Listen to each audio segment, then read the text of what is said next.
अस्सलामुअलैकुम वरहमतुल्लाहि वबरकातुहू। स्टूडेंट्स, आज का हमारा टॉपिक है लैंग्वेज ट्रांसलेटर्स। लास्ट वीडियो में हमने प्रोग्रामिंग लैंग्वेजेस के बारे में पढ़ा था। हमने पढ़ा था कि कंप्यूटर प्रोग्रामिंग लैंग्वेजेस की दो कैटेगरीज हैं, लो लेवल लैंग्वेजेस और हाई लेवल लैंग्वेज। इसके अलावा लो लेवल लैंग्वेजेस मजीद डिवाइड होती हैं मशीन लैंग्वेज में और असेंबली लैंग्वेज में। मशीन लैंग्वेज में लिखे गए प्रोग्राम्स डायरेक्टली अंडरस्टैंडेबल होते हैं कंप्यूटर के लिए, जबकि असेंबली लैंग्वेज और हाई लेवल लैंग्वेज में लिखे गए प्रोग्राम्स जो हैं वो कंप्यूटर्स या मशीन्स जो हैं उनके लिए अंडरस्टैंडेबल नहीं होते। जैसे कि हमने ह्यूमन लैंग्वेजेस के बारे में भी डिस्कस किया था कि अगर दो पर्सन्स एक दूसरे के साथ बात कर रहे हों तो वो किसी एक कॉमन लैंग्वेज में बात करते हैं।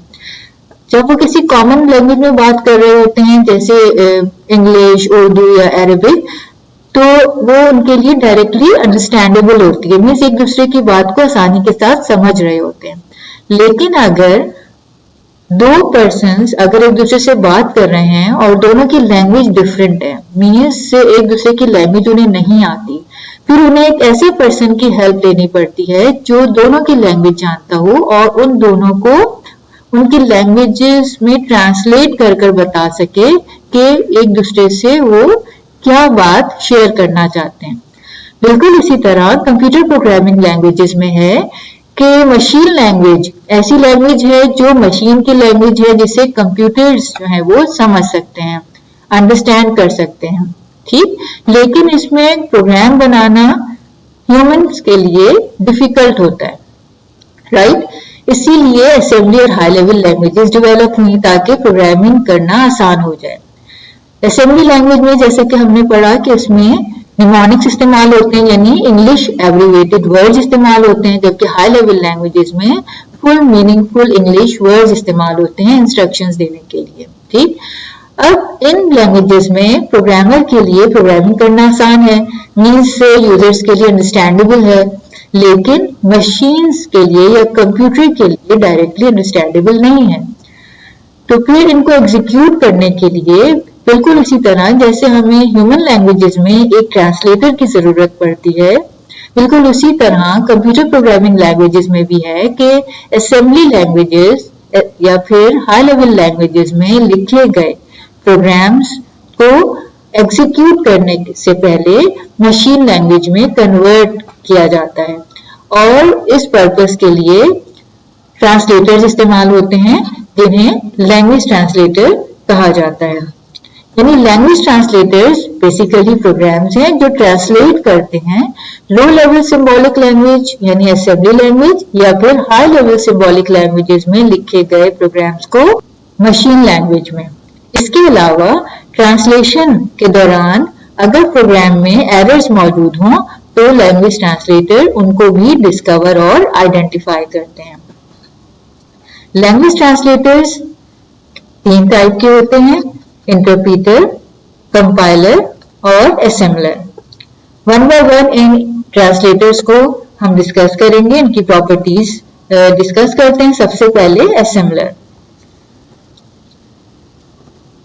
असेंबली लैंग्वेज में लिखे गए प्रोग्राम को ट्रांसलेट करने के लिए जो लैंग्वेज ट्रांसलेटर इस्तेमाल होता है उसे असेंबलर कहा जाता है। यह आप देखें, असेंबली लैंग्वेज में लिखा गया एक सिंपल प्रोग्राम है। जब भी कोई प्रोग्रामर प्रोग्रामिंग स्टार्ट करता है किसी भी प्रोग्रामिंग लैंग्वेज में, यानी प्रोग्रामिंग लैंग्वेज को सीखने के लिए जो पहला प्रोग्राम बनाता है वो आमतौर पर हेलो वर्ल्ड प्रोग्राम होता है, यानी ऐसा प्रोग्राम जो आउटपुट में हेलो वर्ल्ड देता है।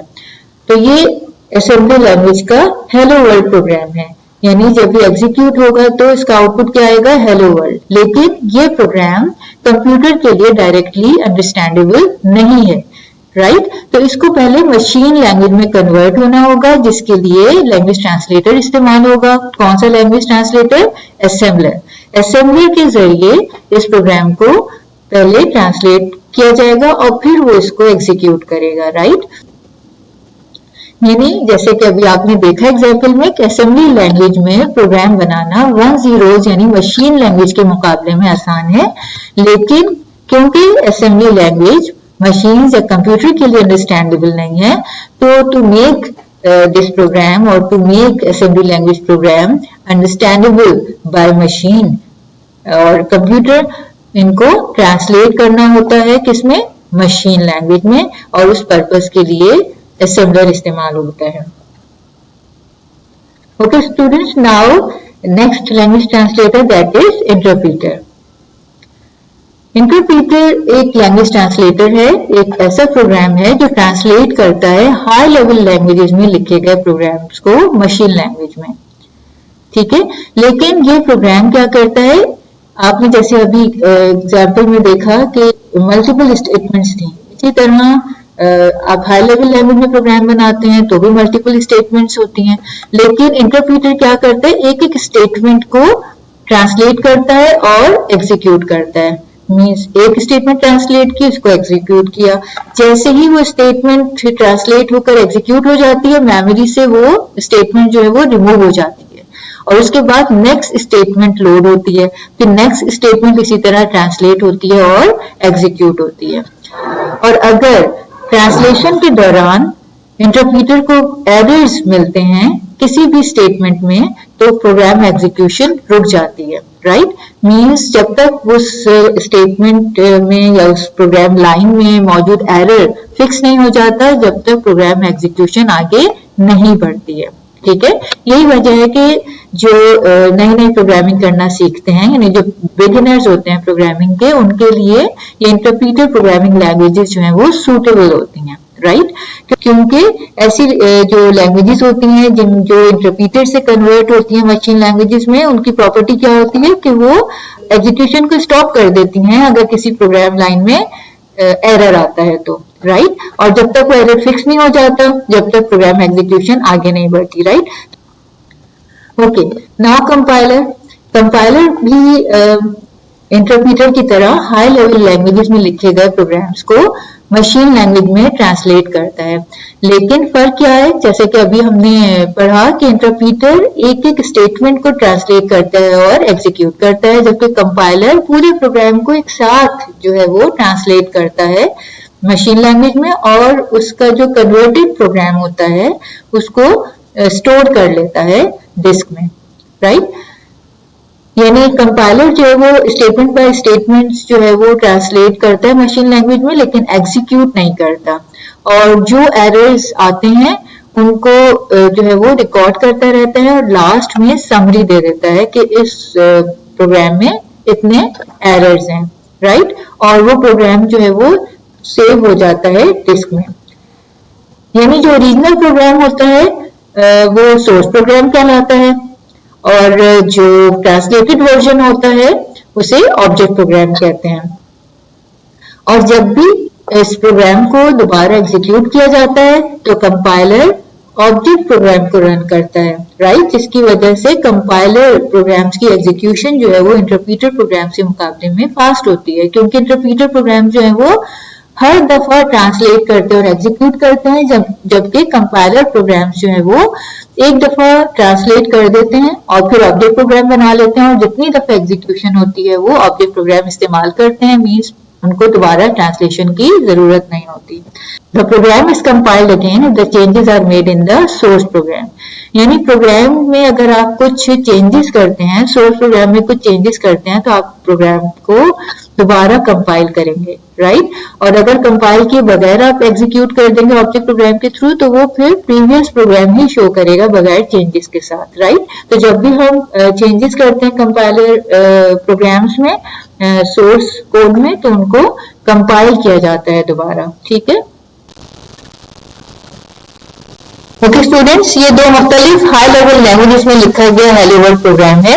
हाई लेवल लैंग्वेजेस के बारे में हमने पढ़ा था कि इंग्लिश ओरिएंटेड लैंग्वेजेस होती हैं और इनमें प्रोग्रामिंग करना, एडिटिंग करना और मॉडिफिकेशन करना आसान होता है, लेकिन कंप्यूटर्स के लिए डायरेक्टली अंडरस्टैंडेबल नहीं होते हैं। और इस पर्पज के लिए कि कंप्यूटर्स जो है इसको एग्जीक्यूट कर सकें, अंडरस्टैंड कर सकें, पहले इन्हें मशीन लैंग्वेज में कन्वर्ट करना होता है, जिसके लिए ट्रांसलेटर्स इस्तेमाल होते हैं, राइट। और सभी लैंग्वेज के बारे में जैसे हमने पढ़ा था कि मशीन लैंग्वेज में कन्वर्ट करने के लिए जो ट्रांसलेटर इस्तेमाल होता है वो असेंबलर कहलाता है। बिल्कुल इसी तरह हाई लेवल लैंग्वेजेस को कन्वर्ट करने के लिए जो ट्रांसलेटर्स इस्तेमाल होते हैं वो कंपाइलर और इंटरप्रीटर होते हैं, राइट। ओके स्टूडेंट्स, ये हमने ट्रांसलेटर्स डिस्कस किए। अब जरा डिफरेंस देख लेते हैं इंटरप्रीटर और कंपाइलर का। इंटरप्रीटर जैसे अभी हमने डिस्कस किया कि एक स्टेटमेंट को ट्रांसलेटर एग्जीक्यूट करते हैं, जबकि कंपाइलर्स पूरे प्रोग्राम को एक साथ ट्रांसलेट करते हैं मशीन लैंग्वेज में। उसके अलावा इंटरप्रीटर जो है कोई ऑब्जेक्ट प्रोग्राम जनरेट नहीं करते। जैसे हमने पढ़ा हुआ है कि एक स्टेटमेंट को ट्रांसलेट करते हैं, एग्जीक्यूट करते हैं, फिर मेमोरी से वो जो स्टेटमेंट है वो रिमूव हो जाती है, नेक्स्ट स्टेटमेंट आ जाती है। जबकि कंपाइलर जो प्रोग्राम कन्वर्ट करता है उसका एक ऑब्जेक्ट प्रोग्राम जनरेट करता है जो कि डिस्क में स्टोर्ड होता है। Interpreter stops execution of program if an error occurs in the program। जैसे ही इंटरप्रीटर को कोई एरर मिलता है प्रोग्राम लाइन में, प्रोग्राम एग्जीक्यूशन रुक जाती है। जबकि compiler does not stop execution of program if an error occurs in the program।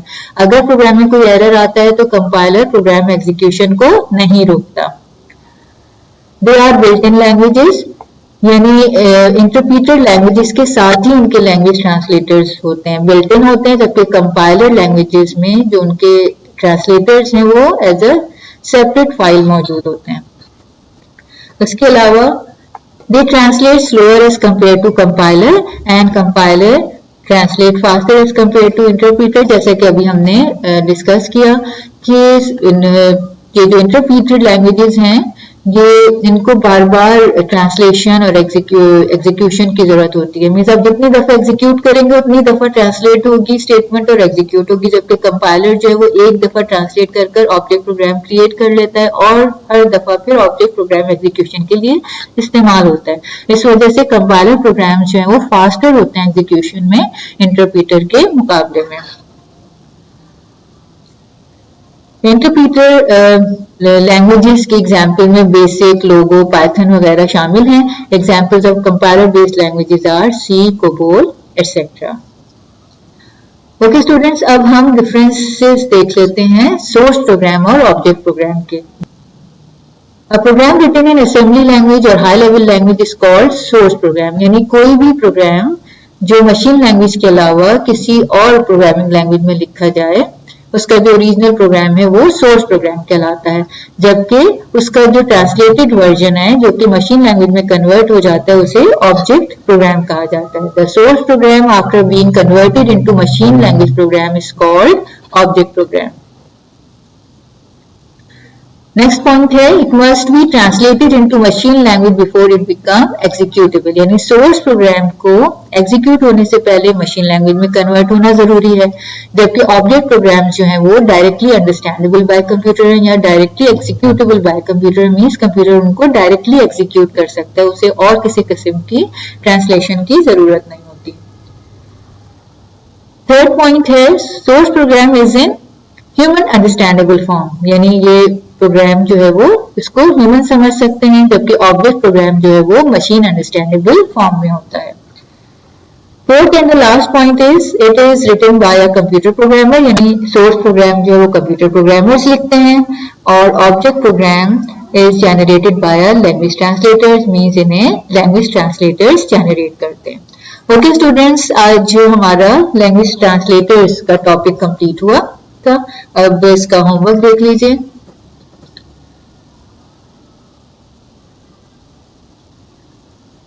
Learn and write the following questions. Number 1, describe language translators and its types. Why we need to translate a source code into machine code. Write down the differences between interpreter and compiler. Write down the differences between source code and object code. Okay students, आज हमारा unit 1 introduction to computers जो है वो complete हुआ। इंशाल्लाह ताला अब हम नेक्स्ट अपना चैप्टर स्टार्ट करेंगे। जब तक के लिए अल्लाह हाफिज। अस्सलामु अलैकुम व रहमतुल्लाहि व बरकातुहू।